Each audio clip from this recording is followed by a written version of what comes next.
আসসালামু আলাইকুম। শুভ সকাল বন্ধুরা, তোমরা সবাই কেমন আছো? আশা করি সবাই ভালো আছো। আমিও ভালো আছি আল্লাহর রহমতে। তো বরাবরের মতো নতুন আরেকটি ব্লগ ভিডিও নিয়ে তোমাদের সামনে হাজির হয়েছি। আশা করি ভিডিওটি সবারই ভালো লাগবে। আর আলিয়া কিচেন ব্লগ চ্যানেলে সবাইকে স্বাগত। তো তোমরা ভিডিওটি কেউ স্কিপ করে দেখবে না, ব্লগ ভিডিওর সাথে থাকবে। আর হাইপ অপশানটা সবাই হাইপ করে দেবে একটু। আর সবাই ভিডিওটি একটা লাইক দিয়ে ভিডিওটি কন্টিনিউ করবে। তো এই যে সকালের জন্য কাজ সেরে একেবারে চায়ের জন্য আমি মানে আদা আর চিনি দিয়ে দিয়েছি, চা বসিয়ে দিয়েছি। চাটা হয়ে গিয়েছে। সকালবেলায় মানে এক কাপ চা না হলে কি আর হয়?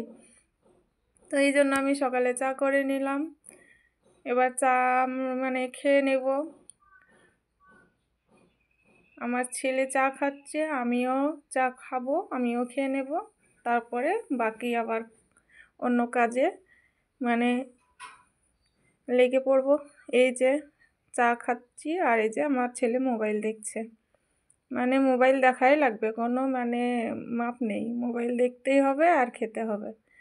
তো বসে বসে খাচ্ছে, আমিও খাচ্ছি, চা খেয়ে মানে নিচ্ছি।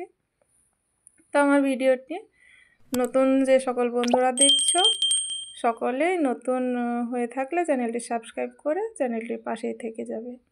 আর এই যে মানে একটি আপেল আর 2টা লেবু মানে ছাড়িয়ে আর আপেলটা কেটে আমি দিয়েছি। আর তো ডিম মানে দেশি মুরগির ডিম সেদ্ধ করে দিলাম। এই যে খাচ্ছে চা খাওয়ার পরে, সকালের নাস্তা মানে খেয়ে নিচ্ছে, আমিও খাচ্ছি, মা ছেলে দুজনে মিলে। আর এখন তো আমি আর আমার ছোট ছেলেই আছি। আর বড় ছেলে তো মানে বাইরে পড়াশোনা করে, ও তো বাড়িতে থাকে না। আর পড়াশোনা এই তো পরীক্ষা মানে হয়ে গিয়েছে, হয়তো 2-1টা বাকি আছে। পরীক্ষাটা শেষ হলে আনতে যাব। আর যখন যাব তখন তোমাদের সাথে শেয়ার করব। আর এই যে আমি আটা মানে সেনে নিয়েছি, আমি এই যে লেচি কেটে নিয়েছি। তো আমার হাতের একেবারে মাপ, 8টা তো 8টা, 10টা তো 10টা, 12টা তো 12টা, মানে এরকমই যতটা মানে রুটি বানাবো ততটাই হবে, এর বেশি একটাও হয় না। কি বলবো, হাতের একেবারে মাপ।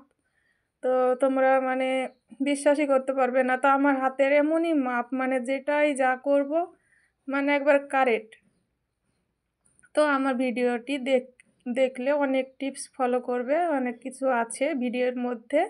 তো সবাই একটু ভিডিওটি দেখলে বুঝতে পারবে যে আমি কেমনভাবে সাংসারিক কাজকর্ম করি আর কিভাবে করি, আর হচ্ছে মানে কতটুকু প্রয়োজন আর কতটুকু কি লাগবে না লাগবে, সেগুলো টিপসগুলো যদি ফলো করো তোমরা মানে অবশ্যই উপকৃত হবে।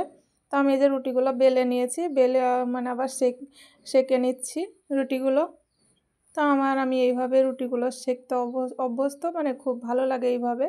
আর একটু রুটি মানে কাঁচাও থাকবে না, পুড়েও যাবে না, খুব সুন্দর মানে নরম তুলতুলে রুটি হয়। আমি গমের মানে রুটি সেঁকে নিচ্ছি।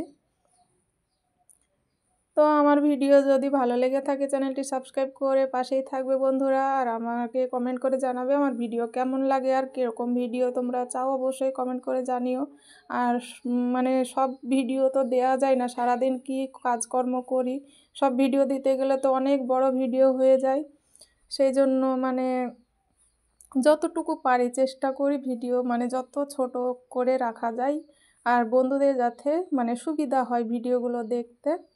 আর অ্যাড সহ সম্পূর্ণ ভিডিওটি দেখবে প্লিজ, কেউ স্কিপ করবে না, তাহলে ইউটিউবে কোনো সফলতা আসবে না কোনো দিন। আর তোমরা যদি সাথে থাকো তাহলে আমি সফলতার মুখ অবশ্যই একদিন না একদিন দেখতে পাবো। তো আমি এই যে রুটিগুলো ভেজে নিচ্ছি। আর দেশ ও দেশের বাইরে যারা ভিডিওটি দেখছো তাদেরকে অনেক অনেক ধন্যবাদ, আর আমার থেকে অনেক অনেক ভালোবাসা রইল।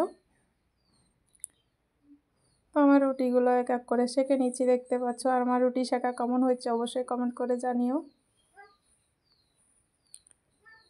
আর আমার ভিডিও ভালো লাগলে আমার পাশে থেকে যাবে বন্ধুরা। তো সকালের জন্য রুটি মানে রুটি না খেলে মানে হবে না। শীতের টাইম তো আমার রুটি না হলে একদম ভালো লাগে না। রাত্রে তো আমি কোনো দিন ভাত খাই না রুটি ছাড়া।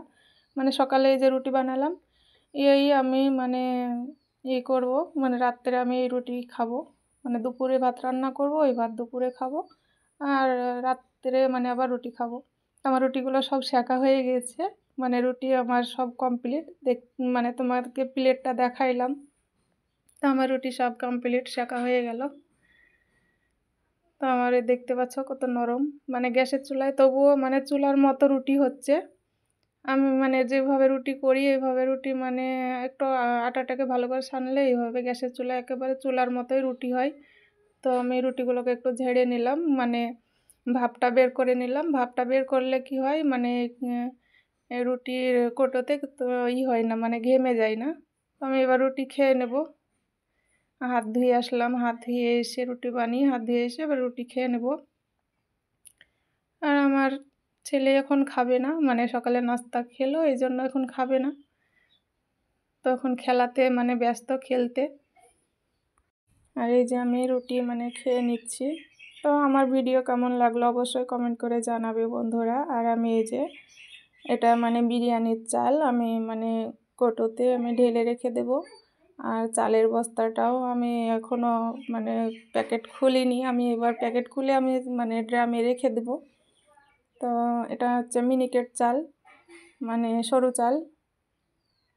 তো এই চালের ভাতটা খুব ভালোই লাগে খেতে। আর এই যে মিনিকেট চাল, এটা বাসমতি চাল। এখানে আমাদের মানে মুর্শিদাবাদে 110 টাকা কিলো, মানে আমাদের এখানে। আর বাংলাদেশে বন্ধুরা মানে অনেক দাম, কিন্তু মানে ওদিকে যে সকল বন্ধুরা চাল কিনে অবশ্যই জানে যে বাংলাদেশে কত টাকা।